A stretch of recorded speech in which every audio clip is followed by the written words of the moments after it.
Monsieur le Président, cher Hervé, Madame la Sénatrice, chère Isabelle, Monsieur le Délégué Général, cher Xavier, Mesdames et Messieurs, Mesdames et Messieurs, en vos grades et qualités, c'est un plaisir effectivement de vous recevoir aujourd'hui à Bercy pour le lancement de cette 27e édition du guide des 100 plus beaux détours de France.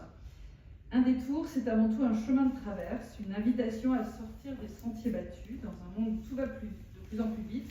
Vous nous proposez de faire un pas de côté, de sortir des itinéraires classiques et de l'agitation des grands axes touristiques pour aller à la découverte d'un bout de campagne, d'un village ou d'une ville moyenne.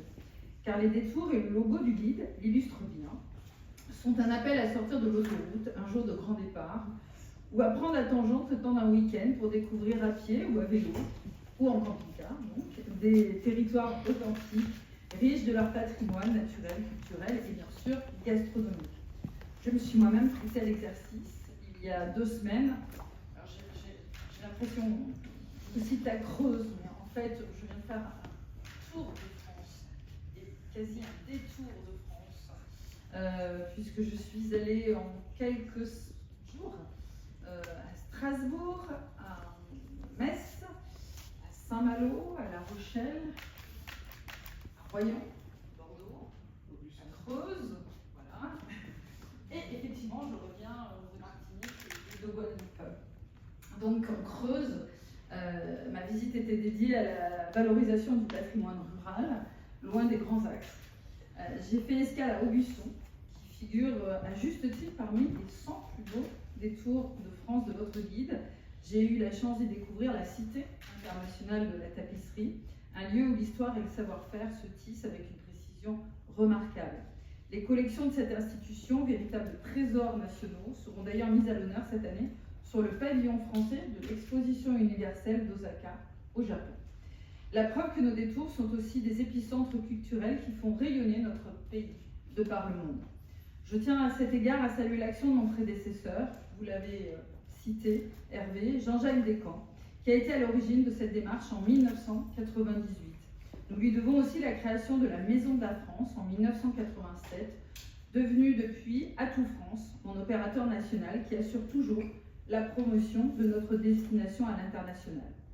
Ce guide n'est pas un catalogue touristique, c'est un outil qui porte un message fort, celui d'un tourisme durable, inclusif et innovant. Celui-même que j'ai inscrit au cœur de ma feuille de route. Ce tourisme qui nous fait redécouvrir notre patrimoine tout en soutenant l'économie locale. C'est aussi une marque de qualité pour les communes qui s'y engagent, avec une réelle démarche d'accompagnement des élus, de partage des bonnes pratiques et un audit régulier réalisé par un expert Michelin qui fait de ce guide une référence d'excellence. Alors que 80% des touristes se concentrent sur seulement 20% du territoire, ce guide rejoint pleinement l'ambition qui est la mienne de mieux distribuer les flux touristiques dans le temps et dans l'espace, en particulier dans nos territoires ruraux. Car le tourisme est aussi un levier d'attractivité et de développement pour des espaces que l'on qualifie parfois de périphériques. Ce qui est bon pour les touristes est aussi pour les habitants. Et ce guide est la preuve que les deux peuvent se soutenir harmonieusement. Et je me réjouis de constater que cela répond à une demande toujours plus forte de nos touristes domestiques. Les chiffres en attestent, 27 éditions déjà, 104 communes répertoriées dans 70 départements. Je me prépare de faire la publicité en Aquitaine, je rentre ce week-end, dès ce week-end. Et 180 000 exemplaires distribués chaque année, faisant de ce guide le plus diffusé en France. Avant de conclure et de vous laisser la parole, je crois que vous présentez voilà. On va vous présenter d'autres guides. D'autres guides, d'accord. Très bien, je souhaite féliciter tout particulièrement 2 communes qui sont de formidables ambassadrices de nos destinations thermales, auxquelles, vous savez, je suis particulièrement attachée. Ça a été aussi mon déplacement en Creuse. D'abord, la commune de Luxeuil-les-Bains, en Haute-Saône, qui fait son retour dans le guide cette année. Une ville au patrimoine exceptionnel, et je pense notamment à l'Ecclésia, qui ravit assurément les curieux et les passionnés d'histoire et d'architecture.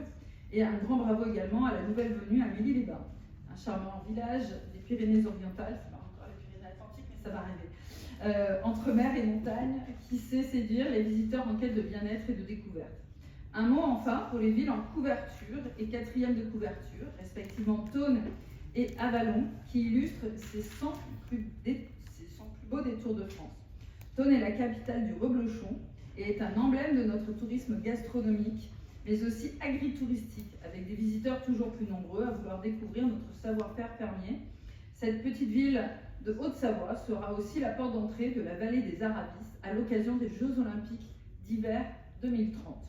Vous l'aurez compris, ce guide est bien plus qu'un simple outil de découverte, il est le reflet d'une France authentique, d'une France riche de son histoire, de son patrimoine et de ses paysages.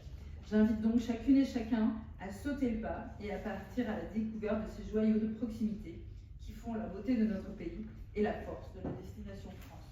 Je vous remercie.